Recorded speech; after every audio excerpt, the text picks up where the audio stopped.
അപ്പൊ നമ്മളിപ്പോ ആരെങ്കിലും പോയിട്ട് നമസ്കാരം എന്ന് പറഞ്ഞു എന്ന് വിചാരിക്കാം. നമ്മളോടൊരു മന്ത്രി നമസ്കാരം പറഞ്ഞു എന്ന് വിചാരിക്കാം. ഉടനെ അയാളുടെ ചുമല് നമുക്ക് കൈയിടാം. അയാൾ പറയുന്നത് ഞാനും നിങ്ങൾ ഈക്വൽ ആണ്. ഞാൻ എന്ന ഭാവം, ഞാൻ എന്ന ഒരു പ്രസ്റ്റീജ്, ഞാൻ എന്ന ഒരു പ്രസിദ്ധി എന്നിൽ നിങ്ങൾ കാണേണ്ടതില്ല. അതിനെ ഞാൻ നമസ്കരിക്കുന്നു. എന്നാണ്, ഞാൻ ഇല്ല. നമ്മളെ ശ്രദ്ധിക്കാത്തൊരു വ്യക്തിയെ നമ്മൾ നമസ്കരിക്കരുത് എന്നാണ് ഇതിനർത്ഥം.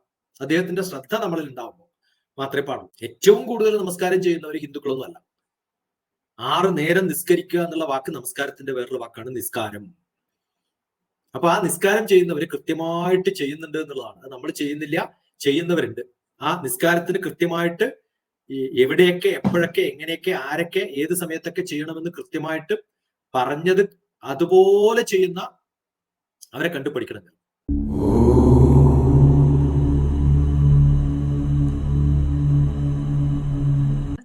നമസ്കാരം എന്നുള്ളതിന്റെ അർത്ഥവും വ്യാപ്തിയും ഒന്ന് പറഞ്ഞു തരാമോ? വലിയൊരു നമസ്കാരമാണത്. ആരെയാണോ നമസ്കാരം പറയുന്നത്, എല്ലാരെയും പറയുന്നതാണ് നമസ്കാരം. സ്കരിക്കുക എന്നുള്ളതാണ്. ഞാനില്ല എന്നാണ് നമസ്കാരത്തിന്റെ അർത്ഥം തന്നെ. നമസ്കരിക്കുന്ന സമയത്ത് ഞാനില്ല അവിടെ.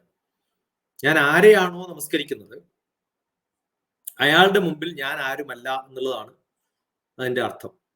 അപ്പൊ നമ്മളിപ്പോ ആരെങ്കിലും പോയിട്ട് നമസ്കാരം എന്ന് പറഞ്ഞു എന്ന് വിചാരിക്കാം. നമ്മളോടൊരു മന്ത്രി നമസ്കാരം പറഞ്ഞു എന്ന് വിചാരിക്കാം. ഉടനെ അയാളുടെ ചുമല് നമുക്ക് കൈയിടാം. അയാൾ പറയുന്നത് ഞാനും നിങ്ങൾ ഈക്വൽ ആണ്. ഞാൻ എന്ന ഭാവം, ഞാൻ എന്ന ഒരു പ്രസ്റ്റീജ്, ഞാൻ എന്ന ഒരു പ്രസിദ്ധി എന്നിൽ നിങ്ങൾ കാണേണ്ടതില്ല. അതിനെ ഞാൻ നമസ്കരിക്കുന്നു. എന്നാണ്, ഞാൻ ഇല്ല. ഞാൻ ഇല്ലാത്തൊരവസ്ഥയിലേക്ക് ഞാൻ പോകുന്ന സമയത്ത് എനിക്ക് എന്ത് ചെയ്യാൻ പറ്റും? പക്ഷെ എനിക്ക് തോന്നുന്നു ഈ ചോദ്യം ചോദിച്ച അവസ്ഥ ആ നമസ്കാരമാവില്ല. ക്ഷേത്രങ്ങളിലുള്ള നമസ്കാരമോ അല്ലെങ്കിൽ റിലീജിയസ് ആയിട്ടുള്ള ആക്ടിവിറ്റികളിലുള്ള നമസ്കാരമാണെന്ന് വിചാരിക്കാം. അങ്ങനെയാണെങ്കിൽ ഭാരതത്തിലെ ഏറ്റവും പ്രസിദ്ധമായിട്ടുള്ള നമസ്കാരം എന്ന് പറയുന്നത് സാഷ്ടാംഗ നമസ്കാരമാണ്. നമുക്ക് ഹിന്ദു മതത്തിൽ മാത്രമല്ല കേട്ടോ നമസ്കാരം, എല്ലാ മതത്തിലും ഉണ്ട്. ക്രിസ്ത്യൻസിലും ഉണ്ട് നമസ്കാരം. ഞാനിപ്പോ നമ്മൾ ഏതെങ്കിലും ഒരു പള്ളിയിൽ അച്ഛനാവുന്ന ഒരു ചടങ്ങിൽ പോയി കഴിഞ്ഞാൽ നമ്മൾ കുറേ പ്രാവശ്യം നമ്മൾ എല്ലാവരും മുട്ടുകുത്തണം, തല നിലത്ത് കുത്തണം. ആ തല നിലത്ത് തൊടുന്നത് നമസ്കാരം. അതിന് ഈക്വലന്റ് ആയിട്ട് മുസ്ലിംസിലും ക്രിസ്ത്യൻസിലും ഏകദേശം നമുക്ക് കാണാൻ പറ്റും. പക്ഷെ നമ്മളെ സംബന്ധിച്ചിടത്തോളം സ്ത്രീകൾക്കും പുരുഷന്മാർക്കും കൃത്യമായിട്ട് നമസ്കാരം ഒരു അവസ്ഥ തന്നെ പറഞ്ഞിട്ടുണ്ട്. ഉരസ ശിരസ എന്നൊക്കെ പറഞ്ഞിട്ടുള്ള ശ്ലോകം തന്നെ. ഏത് ഭാഗങ്ങളൊക്കെയാണ് തൊടേണ്ടത്, അത് ഏതവസ്ഥകളിലൊക്കെയാണ്, ഞാൻ നോക്കേണ്ടി വരും, എനിക്ക് ഓർമ്മയില്ല. സാഷ്ടാംഗ നമസ്കാരം എന്ന് പറയുന്നത് അതിന് പിന്നിൽ വലിയൊരു ശാസ്ത്രമുണ്ട്. അത് സനാതനധർമ്മങ്ങൾക്ക്, സനാതനന്മാർക്ക് കൃത്യമായിട്ട് ആണിന് പറഞ്ഞതുപോലെയല്ല പെണ്ണിന് പറഞ്ഞിരിക്കുന്നത് മനസ്സിലാക്കുക. അത് വെറുതെ ഇങ്ങനെ കാണിച്ചത് നമസ്കാരമാവില്ല. അതേപോലെ ഇങ്ങനെ വെറുതെ ഒന്ന് കാണിച്ചുകൊണ്ട് നമസ്കാരമാവില്ല. ഭഗവാന്റെ മുമ്പിൽ നമസ്കരിക്കുമ്പോൾ എല്ലാ അംഗങ്ങളും, ശരീരത്തിന്റെ അംഗങ്ങൾ നിലത്ത് തൊടാൻ പറ്റുന്നതൊക്കെ നിലത്ത് തൊടണം എന്നാണ്. ആ നിലത്ത് തൊടാൻ പറ്റുന്ന ഒരു അവസ്ഥ എന്ന് പറയുന്നത് ഓരോരാളെ സംബന്ധിച്ചിട്ട് ആ പ്രായമനുസരിച്ചിട്ടും ഒക്കെ നമുക്ക് പറയാം. പക്ഷെ ക്രമത്തിൽ നമസ്കരിക്കുമ്പോൾ ഇതൊക്കെ ഉണ്ടാവുന്നതാണ് നല്ലതെന്നാണ് നമ്മൾ സാധാരണ പറയാം. അഞ്ജലി കൂപ്പി വണങ്ങണം എന്നാണ്. അഞ്ജലി കൂപ്പി എന്ന് പറഞ്ഞ അർത്ഥം കൈ ഇതുപോലെ വേണം, ഇതുപോലെ ആവരുത്. ഡാൻസുകാരൊക്കെ ഇങ്ങനെയാണ്, പോസ്റ്റർ കണ്ടിട്ടില്ലേ? അപ്പൊ നമസ്കാരം പറയുമ്പോൾ ഇങ്ങനെ നമസ്കാരം പറഞ്ഞാൽ ഇതിൽ ഗ്യാപ്പില്ല, എയറില്ല. ആ എയർ ഉണ്ടാവുന്ന സമയത്ത് നമ്മൾ ഇങ്ങനെ പിടിക്കുമ്പോഴാണ് അതിന് അഞ്ജലി കുപ്പി. ഡാൻസുകാരോട് ചോദിച്ചാൽ കാണുമല്ലോ, അവർ ഇങ്ങനെ കൂക്കുള്ളൂ, ഇങ്ങനെ കുപ്പാറില്ലല്ലോ ഡാൻസുകാർ. ഇനി അഥവാ ചെയ്യണമെങ്കിൽ പഠിപ്പിച്ചില്ല അർത്ഥം. അപ്പൊ ആ അവസ്ഥയിൽ, കാരണം ഉള്ളിൽ ഒരു ഹോള് വേണം. അതാണ് നമ്മുടെ ഒരു പ്രാണൻ എന്നൊക്കെ പറയുന്ന, അല്ലെങ്കിൽ സ്പേസ് എന്ന് പറയുന്ന ആ സ്പേസ് നമ്മൾ അവർക്ക് വിട്ടുകൊടുക്കണം എന്നുള്ളതാണ്. ആ ഒരു അവസ്ഥയിൽ അത് തൊട്ട് പിന്നെന്ത് ചെയ്യണം? നേരെ നിലത്തേക്ക് അങ്ങോട്ട് കിടക്കാന്ന് വിചാരിക്കുക. അപ്പൊ ശരീരത്തിന്റെ ഏതൊക്കെ ഭാഗങ്ങൾ തൊടും എന്നറിയാം. ഉരസ ഈ ഭാഗം, ശിരസ നെറ്റി തൊടണം, വാച ചുണ്ട് തൊടണം. നമ്മൾ ഭൂമിയെ ഉമ്മ വെക്കുകയാണ്. എന്ത് രസകരമായ ഒരു അവസ്ഥയാന്ന് നോക്കൂ. വാച, ഈ ചുണ്ട് അതിനകത്ത് തൊടണം. പിന്നെ പറഞ്ഞിട്ടുള്ളത് മനസ്സാണ്. മനസ്സാന്ന് പറയാൻ കാരണം സ്ത്രീകൾക്ക് പൂർണ്ണമായിട്ടും കിടക്കാനുള്ള നമസ്കാരമല്ല പറഞ്ഞിരിക്കുന്നത്. അപ്പൊ മനസ്സാണ് ഭൂമിയിൽ പതിയേണ്ടതെന്ന്. പക്ഷെ ആണുങ്ങൾക്ക് അങ്ങനെ കിടക്കാൻ പറ്റുകയാണെങ്കിൽ കിടക്കാം, പറ്റുന്നില്ല എന്നുണ്ടെങ്കിൽ ഇങ്ങനെ ഇരിക്കുന്ന ഒരവസ്ഥയിൽ ഇരുന്നാലും കുഴപ്പമൊന്നുമില്ല എന്നർത്ഥം. പിന്നെയോ അഞ്ജലിന ദൃശ, എന്റെ കാഴ്ച പോലും പതിയാണ്. എല്ലാ അംഗങ്ങളെയും നമസ്കരിക്കുകയാണ് ശരിക്കും. എന്റെ ചെവി എനിക്ക് പറ്റില്ലല്ലോ, അതുകൊണ്ട് എന്ത് ചെയ്യണം? അഞ്ജലി, അതുകൂടെ തന്നെ ദൃശ, എന്റെ കാഴ്ചയും അവിടത്തേക്ക് പോകണം. കണ്ണടക്കണം എന്നല്ല പറയുന്നത്. ഇനി അഥവാ കണ്ണടച്ചാലും കാണേണ്ടത് ഭൂമി ദേവിയാണ്, അല്ലെങ്കിൽ ആരെയാണോ ഞാൻ നമസ്കരിക്കുന്നത് അവരുടെ പാദങ്ങളെ കാണണം. ആ സമയത്ത് ചിന്ത അവിടെ വേണം. മനസ്സവിടെ ഉണ്ടാവുമ്പോൾ ചിന്ത അവിടെ ഉണ്ടാവണം. ജാനുഭ്യാം ചൈവ പദാഭ്യാം, കാലിന്റെ മുട്ടും കാലിന്റെ ഭാഗങ്ങൾ എവിടെയൊക്കെ തൊടാൻ പറ്റുമോ അവിടെയൊക്കെ തൊടുക. പിന്നെ പ്രാണോമോ അഷ്ടാംഗ ഇരീത്യാണ്, ഇങ്ങനെ 8 അംഗങ്ങൾ 8 അംഗങ്ങൾ ഇപ്പൊ 8 അംഗങ്ങളായി. ആ 8 അംഗങ്ങളും കൃത്യമായിട്ട് നിലം തൊടുന്ന വിധത്തിൽ വേണം നമ്മൾ ചെയ്യാൻ എന്നാണ് നമസ്കാരത്തിന്റെ വിധി. പക്ഷെ എന്തിനാ ഇത് ചെയ്യുന്നത്? പല ഭാഷകളിലും വ്യത്യസ്തമായ തരത്തിൽ ഇതിന് പേരുകൾ വിളിക്കുമെങ്കിലും ആംഗ്യഭാഷയിൽ അല്ലെങ്കിൽ പ്രമാണത്തിൽ ചെയ്യുന്നത് നോക്കിക്കഴിഞ്ഞാൽ ഇതാണ്. അപ്പൊ നമ്മൾ കൃത്യമായിട്ട് കാണും. ഇപ്പൊ ഒരു ഡാൻസ് ചെയ്യുന്ന ഒരു ഡാൻസർ നമസ്കാരം ചെയ്യുന്ന സമയത്ത് ഇങ്ങനെ നമുക്ക് കിടക്കാൻ പറ്റില്ല. പക്ഷെ ഇതൊക്കെ മുദ്രകളിലൂടെയും വാക്കുകളിലൂടെയും തോന്നലുകളിലൂടെയും ചിന്തകളിലൂടെയും ഒക്കെ ചെയ്യാൻ സാധിക്കുന്ന, അതുകൊണ്ടാണ് പറഞ്ഞത് ചെയ്യാൻ സാധിക്കുന്നത് പോലെ. ഒരു ഗർഭിണിക്ക് ഇങ്ങനെ പറ്റുമോ എന്ന് ചോദിച്ചു കഴിഞ്ഞാൽ നമസ്കരിക്കാൻ പറ്റില്ല എന്ന് പറയാൻ പറ്റില്ല. ചെയ്യാം, പക്ഷെ അങ്ങനെ ചെയ്യാവൂ. പക്ഷെ ആരെ നമസ്കരിക്കണം എന്ന് പറയണം. നമുക്ക് എല്ലാവരെയും നമസ്കരിക്കേണ്ട കാര്യമില്ല. അതിന് യോഗ്യതയുള്ളവരെ നമസ്കരിക്കാൻ പാടുള്ളൂ. നമ്മൾ ഏറ്റവും കൂടുതൽ നമസ്കരിക്കുന്ന ഏറ്റവും ഫേമസ് ആയിട്ടുള്ള നമസ്കാരം സൂര്യ നമസ്കാരം. ആ സൂര്യ നമസ്കാരത്തിൽ ഇതല്ല ന്യായം. സൂര്യ നമസ്കാരത്തിൽ വ്യത്യസ്തമായ യോഗചര്യകളിലൂടെ അഭ്യാസങ്ങൾ ചെയ്തുകൊണ്ട് ശ്വാസക്രമങ്ങളൊക്കെ എടുത്തിട്ട് ചെയ്യുന്ന ഒരു മാർഗം സൂര്യ നമസ്കാരം എല്ലാവർക്കും അറിയുന്നതാണ്. അല്ലെങ്കിൽ അത് നോക്കി കണ്ടുപിടിച്ച് അത് മാത്രം പറയാൻ ഒരു ക്ലാസ് ഒന്നും പോരാ. അപ്പൊ അത് വേണ്ടി വരും. അപ്പൊ പാദ നമസ്കാരം നമസ്കാരമാണ്, സൂര്യ നമസ്കാരം നമസ്കാരമാണ്, സാഷ്ടാംഗ നമസ്കാരം നമസ്കാരമാണ്. ഇനിയോ അതൊക്കെ കഴിഞ്ഞാൽ ദണ്ഡ നമസ്കാരം എന്ന് പറഞ്ഞൊരു നമസ്കാരമുണ്ട്. ശിരസ് കൈകൂപ്പി നിൽക്കുന്ന ഒരു വടിയുണ്ടാവും. പണ്ട് ദണ്ട് എന്ന് പറഞ്ഞ വടി എന്നാണ്. ആ അവസ്ഥയിൽ ഇങ്ങനെ കൈപിടിച്ചിട്ട് നിൽക്കുന്ന ഒരു അവസ്ഥയുണ്ട്, മുകളിലോട്ട് കഴിച്ചു. അതിന് ദണ്ഡ നമസ്കാരം. കണ്ട ഒരു വടി പോലെയാണ്, നിലത്ത് വീഴണമെന്നില്ല അർത്ഥം, നിന്നാലും പറ്റും. അത് കിടക്കുന്ന അവസ്ഥയിൽ കിടക്കുന്നത് പോലെ നിൽക്കുന്നതും ദണ്ഡ നമസ്കാരമാവാം. ഇനി കിടക്കാൻ പറ്റുന്ന നല്ല തിരക്കുള്ള ഒരു ഈ ക്ഷേത്രത്തിലൊക്കെ നമ്മൾ തടമ്പ് നിർത്തുന്നുണ്ട്. കണ്ണൂർ തളിപ്പറമ്പ് ഭാഗത്തൊക്കെ ശ്രീകൃഷ്ണ ക്ഷേത്രത്തിൽ തടമ്പ് നിൽക്കുന്ന നാഷണൽ ഹൈവേലാണ്, ക്ലോസ്ഡ് ആണ് ആ സമയത്ത്. അവിടുത്തെ തിരക്കിനിടയിൽ ഞാൻ ഭഗവാനെ കാണുന്നത് നമസ്കരിക്കാൻ വേണ്ടി നിലത്ത് കിടന്നത് എന്താ എന്റെ സ്ഥിതി?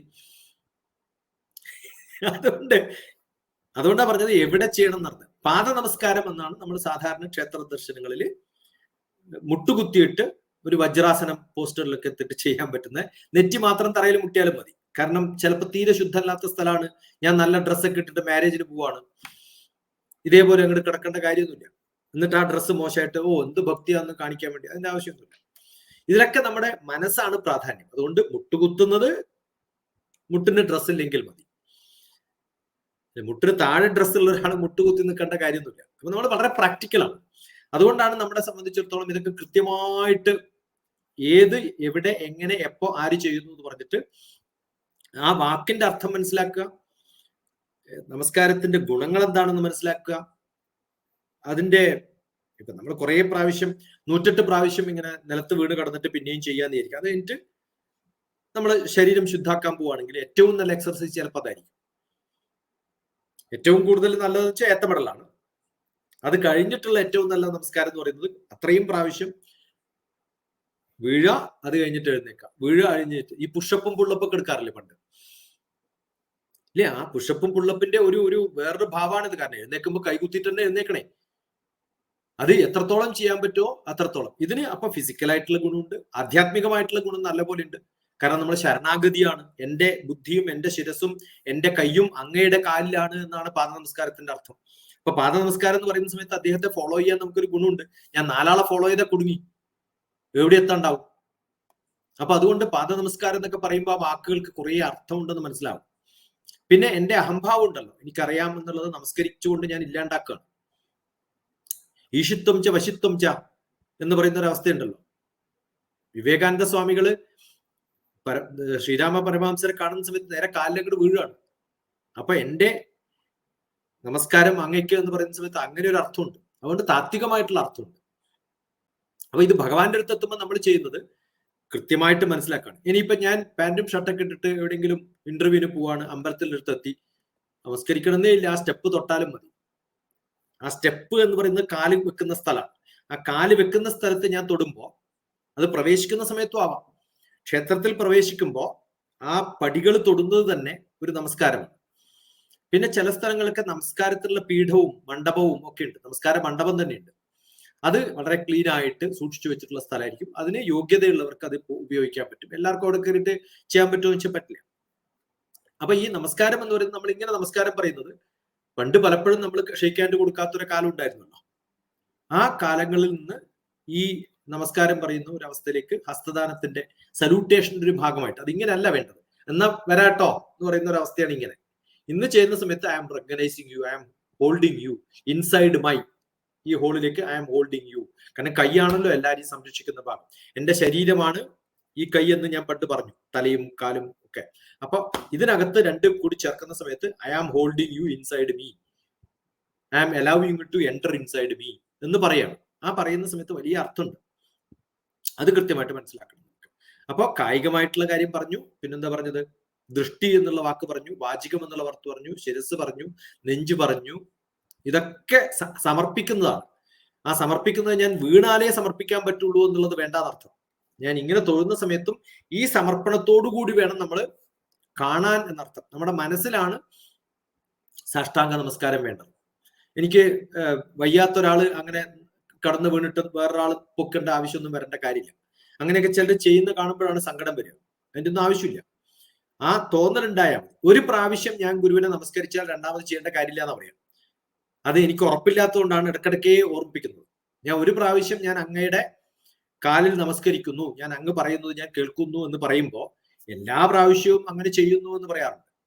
ഇനി ഞാൻ ഒരാളെ പുതിയതായിട്ട് കാണാൻ, അയാൾ എണ്ണയൊക്കെ തേച്ചിട്ട് കുളിക്കാൻ ഒരുങ്ങി നിൽക്കുകയാണ്.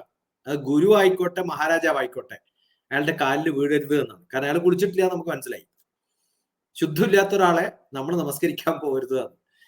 അത് ഒരു രോഗിയാന്ന് വിചാരിക്കുക, അയാൾക്ക് പ്രശ്നങ്ങളുള്ള ചെയ്യരുത്. ഒരാള് കുളിക്കാൻ ഇറങ്ങാണ്, പോവരുത്. ഒരാള് മരിച്ച വീട്ടിൽ നിൽക്കുകയാണ്, എന്റെ ഗുരു ആയിക്കോട്ടെ, അയാളുടെ അടുത്ത ബന്ധു മരിച്ചു, ചെയ്യരുത്. അയാൾക്ക് ചുമ, ശ്വാസം മുട്ട്, ഛർദി, ഇത്തരം പ്രശ്നങ്ങൾ ഉണ്ടെന്നായിരിക്കും, അയാളുടെ കാലിന്റെ അടുത്തേ പോകരുത്. ഇങ്ങനെ വ്യത്യസ്തമായ, ഞാൻ പറഞ്ഞല്ലോ, ഒരു ക്ഷേത്രത്തില് നമ്മൾ എപ്പോഴാണോ കയറാൻ പാടില്ലാത്തത്, അതുപോലെ തന്നെ ആ ക്ഷേത്രം ശുദ്ധമായിരിക്കുമ്പോഴേ നമ്മൾ ക്ഷേത്രത്തിൽ പോകാറുള്ളൂ. അതുപോലെ ഒരു ഗുരുവിനെ അല്ലെങ്കിൽ നമ്മൾ ആരെയാണോ നമസ്കരിക്കുന്നത് അവർക്ക് ആ ഗുണങ്ങളൊക്കെ ഉണ്ടാവണം. ആ ഉണ്ടാവുമ്പോഴൊക്കെ നമ്മൾ ചെയ്യാവുള്ളൂ. ഇപ്പൊ രോഗികളെ പാടില്ല, ദുഃഖിതന്മാരെ പാടില്ല, കുളിക്കാൻ പോകുന്ന ആളെ പാടില്ല. ഏതെങ്കിലും ഒരാൾ തലയിൽ വെള്ളമൊക്കെ എടുത്തിട്ട് വരാതെ വിചാരിക്കാം, എന്നാ അവിടെ നിൽക്ക്, ഞാൻ കാലിൽ നമസ്കരിക്കാം. അയാൾക്ക് ഒരു പണിഷ്മെന്റ് ആയതേ, അത് പാടില്ല. അത് അങ്ങനത്തെ ഒരു പണിയും ചെയ്ത് അവർക്ക് ബുദ്ധിമുട്ട് കൊടുക്കുന്ന ഒരു സംഭവവും ഞാൻ ചെയ്യരുത്. യജ്ഞം ചെയ്യുന്ന ഒരു വ്യക്തിയാണ്. യജ്ഞം ചെയ്യുന്ന സമയത്ത് അദ്ദേഹത്തിന് വേറെ പണിയിലാണ്. അതിനിടയിൽ കാല് നീട്ടിട്ട് നീ കാല് നമസ്കരിച്ചോ എന്ന് പറയേണ്ട കാര്യമില്ല. അയാളുടെ ശ്രദ്ധ വേറെ സ്ഥലത്താണ്. നമ്മളെ ശ്രദ്ധിക്കാത്തൊരു വ്യക്തിയെ നമ്മൾ നമസ്കരിക്കരുത് എന്നാണ് ഇതിനർത്ഥം.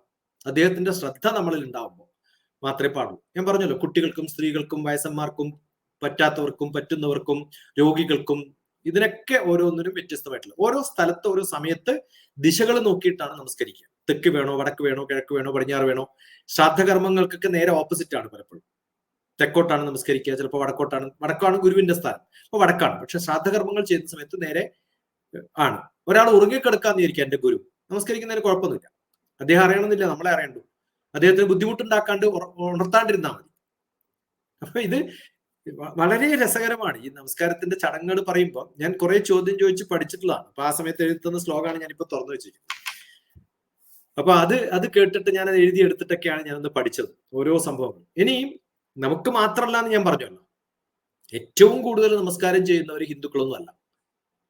6 നേരം നിസ്കരിക്കുക എന്നുള്ള വാക്ക് നമസ്കാരത്തിന്റെ വേറൊരു വാക്കാണ് നിസ്കാരം. അപ്പൊ ആ നിസ്കാരം ചെയ്യുന്നവര് കൃത്യമായിട്ട് ചെയ്യുന്നുണ്ട് എന്നുള്ളതാണ്. അത് നമ്മൾ ചെയ്യുന്നില്ല, ചെയ്യുന്നവരുണ്ട്.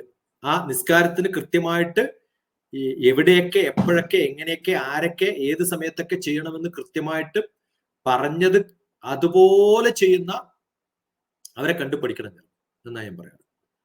ഇത്ര കൃത്യമായിട്ട് ഓടുന്ന വളരെ വണ്ടിയിലായാലും വളരെ സത്യമാണ്. കാരണം നമ്മൾ ആദരിക്കേണ്ട ഒരു സമുദായം തന്നെയാണ് മുസ്ലിം സമുദായം. അവരുടെ ആ കൃത്യനിഷ്ഠ, അവരാ സമയം നോക്കി തന്നെ ഈശ്വരനെ വണങ്ങുന്നത്, സത്യത്തില് എല്ലാ ഹിന്ദുക്കളും അത് അവരുടെ ആ ആചാരങ്ങളെ മാനിക്കേണ്ടത് തന്നെയാണ്. നമ്മള് പെട്ടെന്ന് ആ ഒരു ബാങ്ക് വിളി കേൾക്കുമ്പോൾ നമ്മൾ പോലും അറിയാതെ ഒരു നിമിഷം ഈശ്വരനെ സ്മരിക്കുന്നുണ്ട്. അത് ശരിക്കും നല്ലൊരു ആചാരം തന്നെയാണ്.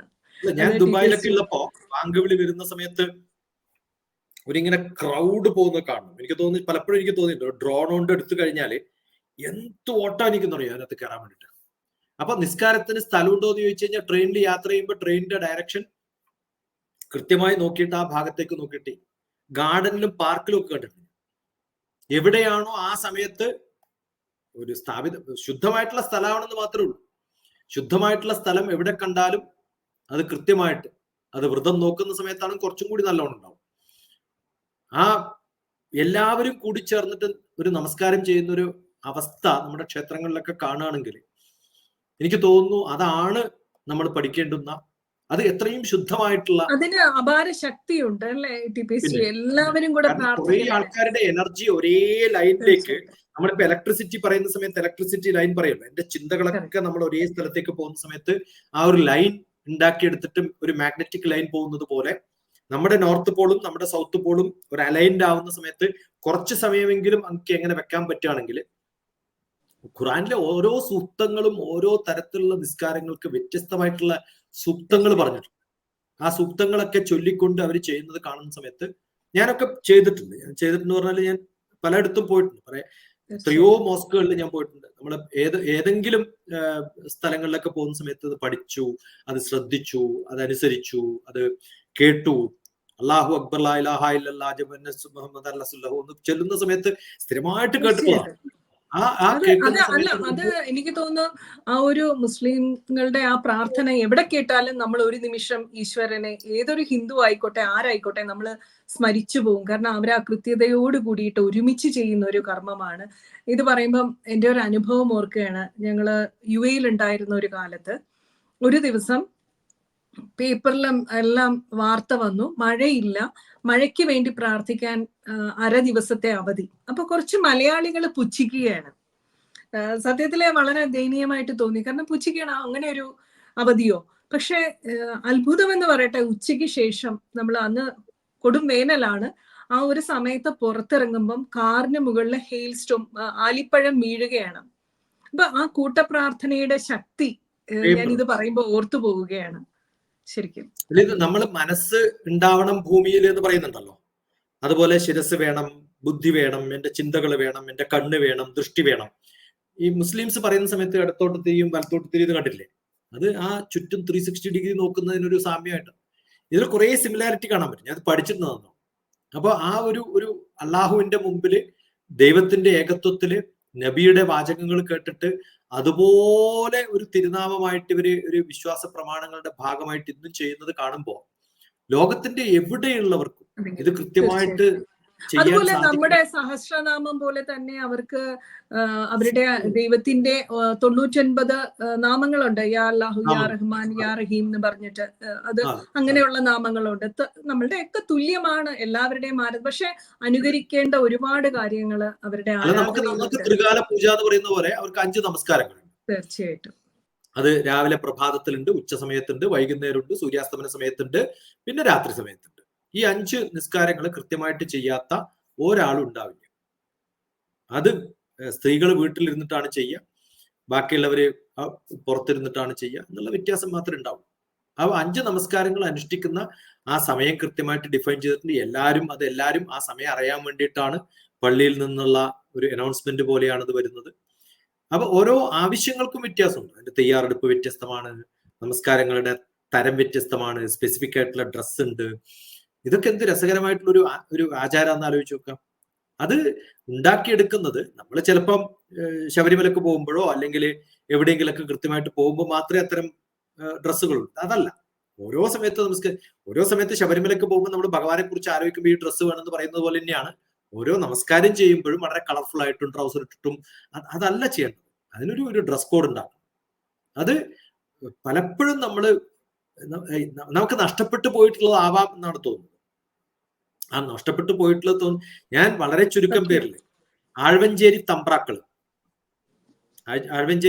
എന്ന് പറഞ്ഞാൽ കേരളത്തിലെ നോർത്ത് മലബാറിലുള്ള ഏറ്റവും പ്രസിദ്ധമായ തമ്പ്രാക്കൾ രാജാക്കന്മാരുമാണ്, ബ്രാഹ്മണന്മാരുമാണ്. ഞാൻ വളരെ വിരളമായിട്ടേ മൂക്കിനും നെറ്റിക്കും തഴമ്പ് ബ്ലാക്ക് കളറിൽ തമ്പുരാനെ കണ്ടിട്ടുള്ളൂ. ഈ നമസ്കരിക്കണം എന്ന് പറഞ്ഞപ്പോ ഞാൻ പറഞ്ഞല്ലോ, ഉരസ ശിരസ എന്നൊക്കെ പറഞ്ഞിട്ട് ഈ നെറ്റിയും മൂക്കും സ്ഥിരമായിട്ട് നിലത്ത് സാഷ്ടാംഗ പ്രണാമം കുറെ പ്രാവശ്യം ചെയ്തിരുന്നു ഒരാളെന്ന് വിചാരിക്കുക. തഴമ്പുള്ള കുറെ മുസ്ലിംസിനെ കണ്ടിട്ടില്ലേ? തഴമ്പുള്ള ഏതെങ്കിലും ബ്രാഹ്മണൻ ഒന്ന് കാണിച്ചു തരും എനിക്കിപ്പോ. അപ്പൊ നമസ്കരിക്കുന്നില്ല അല്ലേ അർത്ഥം? നമസ്കാര കല്ല് എന്ന് പറയുന്നൊരു കല്ലുണ്ടായിരുന്നു, നിലത്തല്ല ചെയ്തിരുന്നത്. തിരുമേനി ബ്രഹ്മശ്രീ KPC അനുജൻ ഭട്ടതിരിപ്പാടിന്റെ വീട്ടില് നമസ്കാര കല്ലുണ്ട്. ആ കല്ലിന്റെ മുകളിൽ നമസ്കരിച്ച ഉറപ്പായിട്ടും ഇവിടെയും വരും പാടുന്നത്.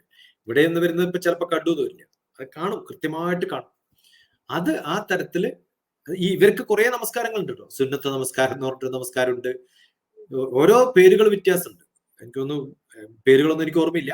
ഓരോ സമയത്തും പറയുന്ന നമസ്കാരങ്ങൾക്ക് പിന്നെ ജുമാത്ത് നമസ്കാരം എവിടെയൊക്കെയാണോ ചെയ്യുന്നത്, ഈദ് നമസ്കാരം എൻറ്റയർലി ഡിഫറെന്റ് ആണ്. ഓരോ സമയത്ത് ചെയ്യുന്ന നമസ്കാരങ്ങൾ, ഗ്രഹണ സമയത്ത് ചെയ്യുന്ന നമസ്കാരം, കാരണം പിന്നെ മൂണിനെ നോക്കിയിട്ട് ചന്ദ്രനെ നോക്കിയിട്ട് വ്യത്യസ്തമായിട്ടുള്ള നമസ്കാരങ്ങൾ അവർക്കുണ്ട്. ഇതൊക്കെ ഞാൻ കേട്ടിട്ടുണ്ട്, ഓർമ്മയിൽ ഇപ്പൊ വരുന്നില്ല. പക്ഷെ ഈ സംഭവങ്ങളൊക്കെ പലപ്പോഴും ഞാൻ കേട്ടു. ഒരാൾ മരിക്കുന്ന സമയത്ത് മയ്യത്ത് നമസ്കാരം, ഖബറിന്റെ മുമ്പിലുള്ള നമസ്കാരം, ഖബറിന്മേലുള്ള നമസ്കാരം എന്നിട്ട് നമസ്കാരം ഉണ്ട് അവർക്ക്. അങ്ങനെ കുറെ തരത്തില് ഇന്നും മാത്രമല്ല അവര് ഭക്ഷണം കഴിക്കുന്ന സമയത്തും ബിസ്മി ചൊല്ലിയിട്ടാണ് ഭക്ഷണം കഴിക്കുന്നത്. എല്ലാത്തിലും അവര് ആ നല്ല രീതിയിലുള്ള ആചാരങ്ങൾ ബ്രഹ്മാർപ്പണം, ബ്രഹ്മഹവർ, ബ്രഹ്മാഗ്നോ ബ്രഹ്മണാഭൂതേന ഗന്ധർവ്യം എന്ന് പറയുന്നത്. പക്ഷെ നമ്മൾ പറയുണ്ടോ എന്ന് ചോദിച്ചു കഴിഞ്ഞാൽ അതില്ലെങ്കിലും കഴിക്കാം. പക്ഷെ അവിടെ അങ്ങനെയല്ല, എല്ലാരും ചൊല്ലിയിട്ടേ. ഞാൻ കുറെ കാര്യങ്ങൾക്ക്, ഞാൻ ഗൾഫിൽ എത്രയോ പ്രാവശ്യം, 100-ലധികം പ്രാവശ്യം പോയിട്ടുള്ള സമയത്ത് ഈദ് കാലത്തൊക്കെ, ഏത് റംസാൻ കാലത്തായാലും പോയാലും എല്ലാ പ്രോഗ്രാമുകൾക്കും നമ്മൾ ചേരാം. അത് മാത്രമല്ല, അവരുടെ ആ ഒരു വ്രത കാലഘട്ടത്തില് നമ്മൾ അറിയാതെ പോലും നമുക്ക് പോലും ഒരു കുപ്പി വെള്ളം കുടിക്കാൻ തോന്നില്ല എന്നുള്ളതാണ്. അവരുടെ ആ ഭക്തിയുടെ അല്ലെങ്കിൽ അവരുടെ ആചാരങ്ങളുടെ ആ ഒരു പക്വത, അല്ലെങ്കിൽ അവർ ആ കൃത്യമായി ചെയ്യുന്നത് കാണുമ്പോൾ നമുക്ക് ഒരിക്കലും അറിഞ്ഞുകൊണ്ട് ദാഹിച്ചാൽ പോലും നമ്മൾ വീട്ടിലെത്തിയിട്ട് സാധിക്കില്ല. നമ്മളെ ദാഹം എന്ന് പറയുന്നതും, നമ്മൾ സാധാരണ ദാഹം എന്ന് പറഞ്ഞാൽ ഒരാൾ വെള്ളം കുടിക്കുന്നത് കാണുമ്പോൾ നമുക്ക് വെള്ളം കുടിക്കാൻ തോന്നും. തീർച്ചയായിട്ടും നമുക്ക് തോന്നില്ല. കാരണം അവര് കുടിക്കാതിരിക്കുന്ന സമയത്ത് നമുക്ക് കുടിക്കാൻ തോന്നില്ല. അതൊക്കെ സത്യമാണ് ആ പറഞ്ഞിരിക്കുന്നത്. ഒരുപാട് കാര്യങ്ങൾ. ഞാനിപ്പോ കോഴിക്കോട് യൂണിവേഴ്സിറ്റിയിലൊക്കെ വർക്ക് ചെയ്യുന്ന സമയത്ത് കൂടെയുള്ള സ്റ്റാഫും കൂടെയുള്ള കുറെ ആൾക്കാരും, കോഴിക്കോട് കളക്ടർ എന്ന് ഒരിക്കലും എനിക്ക് തോന്നുന്നില്ല അദ്ദേഹം ആ സമയത്ത് ആചരിക്കും ഓട്ടോമാറ്റിക് ആയിട്ട്. ഓരോ സ്ഥലത്തും അല്ല ചുറ്റും ആൾക്കാരുണ്ടാവുമ്പോ എത്ര പേരാണോ ഇതൊക്കെ ആചരിക്കുന്നത് അവരുടെ കൂടെ നമ്മളും അതിന്റെ ഭാഗം. അതിപ്പോ നമ്മള് സ്കൂളിലും കോളേജിലൊക്കെ പഠിക്കുമ്പോൾ നമുക്കറിയാം, അവര് ഭക്ഷണം കഴിക്കാതിരിക്കുമ്പോൾ നമുക്ക് കഴിക്കാൻ പോലും തോന്നാറില്ല. അവര് കഴിക്കുന്നില്ല എന്ന് കാണുമ്പോൾ നമ്മൾ തീർച്ചയായിട്ടും അടച്ചു വെച്ചിട്ട് തിരിച്ചു കൊണ്ടുപോകുന്ന ഘട്ടങ്ങൾ ഉണ്ടായിട്ടുണ്ട്. കാരണം അവരുടെ ആ ഒരു ഭക്തി, അവരെത്ര വിശ്വാസത്തോട് കൂടിയിട്ടാണ് അത് ആചരിക്കുന്നതെന്ന്. ഞാൻ പറഞ്ഞു തുടങ്ങിയപ്പോ നമസ്കാരം ഇങ്ങനൊന്നും പറയാമെന്ന് വിചാരിച്ചല്ല, പക്ഷെ പറഞ്ഞു വന്നപ്പോ തീർച്ചയായിട്ടും അത് വലിയൊരു സന്തോഷമുള്ള ഒരു കാര്യമാണ്. കാരണം നമ്മുടെ സഹോദര സമുദായങ്ങളിലെ നിന്ന് നമ്മൾ പകർത്തേണ്ടതായിട്ട് ഒരുപാട് കാര്യങ്ങളുണ്ട്. അവരെ എപ്പോഴും ഇപ്പൊ നമ്മൾ പ്രസംഗം കേൾക്കുക അല്ലെങ്കിൽ സംസാരിച്ചുകൊണ്ടിരിക്കട്ടെ, ഒരു വാങ്കുവിളി വന്നു, നമ്മൾ അറിയാതെ തന്നെ അവിടെ ഒരു നിമിഷം നമ്മൾ പ്രാർത്ഥനാ നിർഭരരായിട്ട് മാറുന്ന ഒരാചാരം തന്നെയാണ്. അതിനെ മാനിക്കുക തന്നെയാണ്. ഒരുപാട് ഭക്തിയോടുകൂടി തന്നെയാണ് ഓരോ യഥാർത്ഥ ഹിന്ദുക്കളെല്ലാം അതിനെ മാനിക്കുന്നത്. അതങ്ങ് ഓർമ്മിപ്പിച്ചത് വളരെ നല്ലൊരു കാര്യമാണ്. വളരെയധികം സമയം ഞങ്ങളോടൊപ്പം ഇത്രയധികം കാര്യങ്ങൾ വിപുലമായിട്ട് തന്നെ പറഞ്ഞു തന്നു. ഒരുപാട് നന്ദി. നമസ്കാരം. വന്ദേ മാതരം.